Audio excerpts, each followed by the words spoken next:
Before tayo mag-recap, thank you so much sa support nyo at sa pag-comment. Sobrang na-appreciate ko yung feedback nyo. It really helps me na magpatuloy gumawa ng content. Pero sa sandaling iyon, naalala ni Laping ang isang bagay.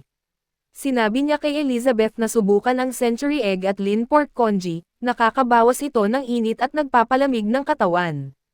Naisip ni Elizabeth na ang hero na ito ay sobrang sama. Pinapakain siya ng lason sa isang kamay at binibigyan ng antidote sa kabila, parang nilalaro siya sa kamay nito.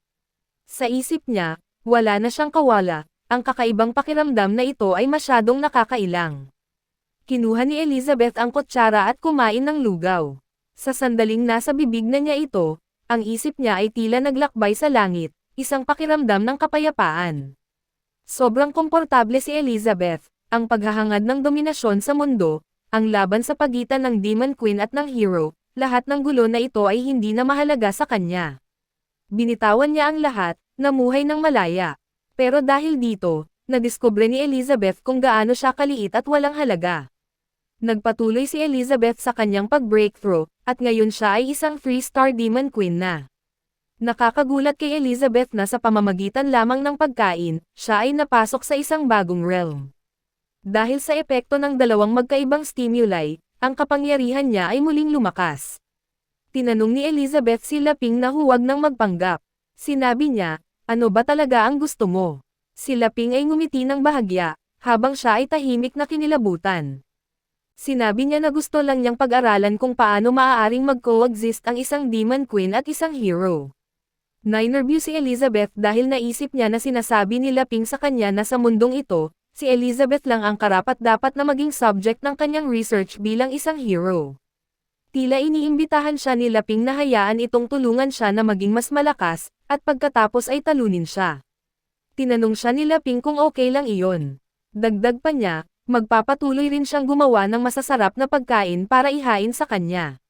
Lalong nagalit si Elizabeth dahil pakiramdam niya, maaaring siya'y patayin, pero hindi siya papayag na hamakin. Siya ang Demon Queen, paano niya magagawa iyon sa kanya? Para kay Elizabeth, parang sinasabi ni Laping na kung gusto niyang maging mas malakas, tutulungan siya nito, at gusto niyang makita kung kaya nga bang talunin siya ni Elizabeth. Pero pinigilan ni Elizabeth ang sarili at sinabing, never mind, kalimutan na lang. Na-interview si Laping, iniisip niya na tinatanggihan ni Elizabeth ang kanyang proposal. Akala niya, papatayin pa rin siya ni Elizabeth. Tumayo si Elizabeth mula sa kama at sinabi kay Laping na makinig. Sinabi niyang pumapayag siya sa kondisyon niya, pero dapat niyang malaman na ginagawa niya ito hindi dahil sa takot, kundi para abutin ang tugatog ng lakas. Naguluhan si Laping nang marinig iyon, iniisip kung bakit siya matatakot kay Laping. Siya ang Demon Queen, hawak niya ang kapangyarihan, at magagawa niya ang kahit ano. Tumawa si Elizabeth at sinabing huwag isipin ni Laping na yuyuko siya at magiging sunod Sun Yuren habang nandito siya. Ang dignidad ng Demon Queen ay hindi dapat kailanman maapektuhan. Kung mangyari man iyon, kahit na kailangan niyang isakripisyo ang lahat, sisirain niya ang hero. Si Laping ay sobrang natatakot na makita siya. Sinabi niyang naintindihan niya, at humiling siyang subukan nilang magkasundo. Mabilis na lumipas ang isang taon sa Beginner's Village. Ngayon, ang banal na espada ay ginagamit na bilang pangsibak ng kahoy. Ang paligid ng bahay ay kalmado, ngunit ang isip ni Laping ay hindi na kalmado. Hindi niya alam kung ano ang dapat niyang gawin dahil masyadong naging komplikado ang sitwasyon mula nang puwersahang pumasok si Demon Queen Elizabeth at wasakin ang protective barrier ng Nubie Village. Unti-unting nagsasabay ang oras dito sa labas ng mundo.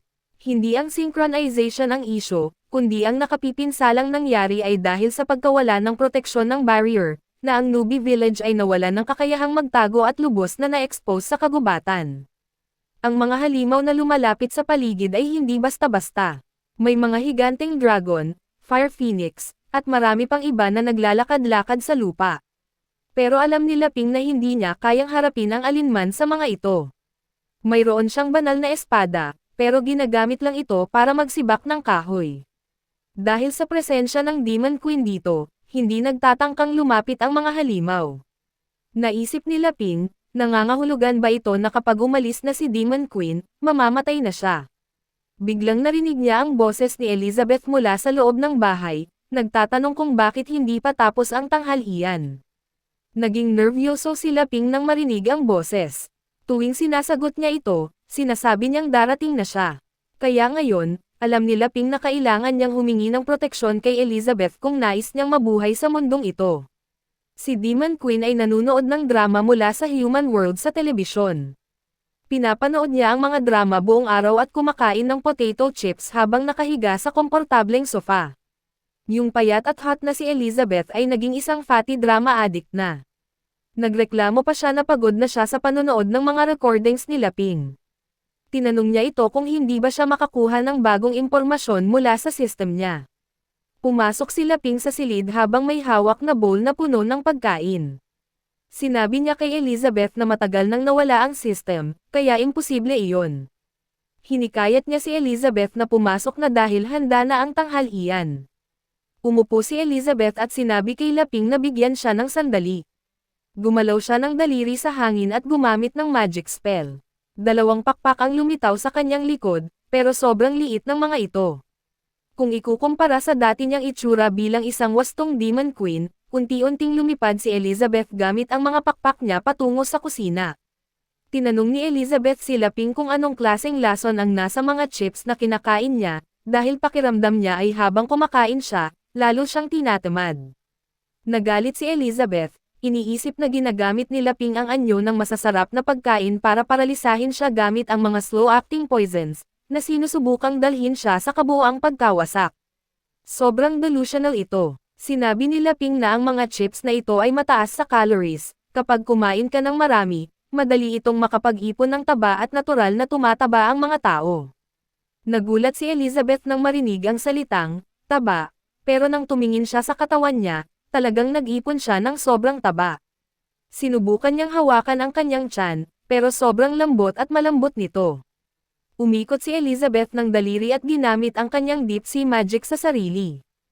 Ang magic na ginamit niya ay negative attributes conversion, at ang magic na ito ay nag-transform kay Elizabeth pabalik sa slim at hot na Demon Queen. Naisip ni Elizabeth na si Laping ay pinapakain siya ng lahat ng ito para maging mahina siya.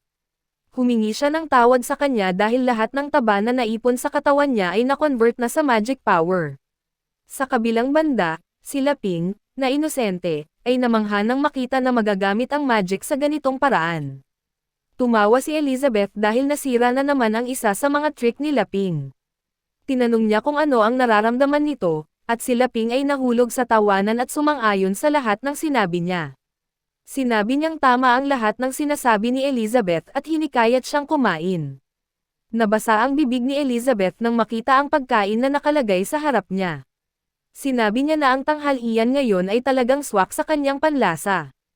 Kaya hindi na siya maghihigpit. Si Elizabeth ay naging payat, pero ang mga gawin niya ay parang isang mataba pa rin. Kumakain siya na parang hayop. Sinabi ni Laping na maghintay siya at kumain ng dahan-dahan, pero hindi siya nakinig sa kanya. Sinabi niya na kung hindi pa sapat ang pagkain, kaya niyang gumawa pa ng marami, walang problema kahit kumain pa siya ng higit. Tumigil si Elizabeth sandali at tumingin kay Laping.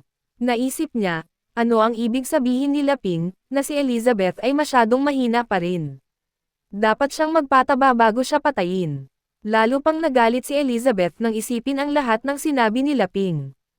Para sa dessert, pupuntahan pa niya ito. Isip ni Elizabeth, talagang tinatrato siya ni Laping na parang baboy. Sa nakaraang taon, nakapag-breakthrough siya ng higit sa 10 beses, dapat mayroon na siyang kakayahang hamanin si Laping. Plano na sana niyang tanungin ito kung pwede silang magkaroon ng isang makapangyarihang labanan, pero kumuha si Laping ng paborito niyang puding mula sa refrigerator. Nagbago ang mood ni Elizabeth mula sa galit nang makita ang puding. Tumalon siya mula sa upuan sa saya at tinanong si Laping kung pwede ba niyang ibigay ito sa kanya. Naisip ni Laping na sa kabutihang palad, hindi naman ganoon kahirap ang pakitunguhan ang Demon Queen na ito. Ang tamang pagkain ay madaling nakakapagpakalma sa kanya. Sa kabilang banda, milya-milya ang layo mula sa Beginner's Village, may isang matandang lalaki na tumatakbo. Hindi siya nag-iisa, may kasama siyang batang babae na may berdeng buhok na tumatakbo rin. May mga ghost-like entities na naglilikha ng click-click na tunog na humahabol sa matandang lalaki at sa batang babae. Isang multo ang tumalon mula sa likod upang atakihin sila. Ang multo ay may nakakatakot na mga kuko, at gamit ang mga ito, pinuputol nito ang espasyo. Gumamit siya ng spatial tearing magic upang atakihin silang dalawa. Nang makita ng matandang lalaki ito, tumakbo siya ng mas mabilis upang umiwas. At sa oras na malapit na siyang makalabas sa range, hinailan ng multo ang kanyang kamay sa espasyo. Ang kanyang atake ay lalong lumakas at umabot agad sa matandang lalaki. Pero iyon ay hindi isang damaging attack, sa halip, ito ay isang trap na tinatawag na nail cage upang matrap ang parehong matanda at ang batang babae dito. And that's it for today's video. If you enjoyed the content, please don't forget to like and subscribe, hit the notification bell para lagi kang updated sa mga bagong videos na ilalabas namin. Thank you for watching, and see you in the next one.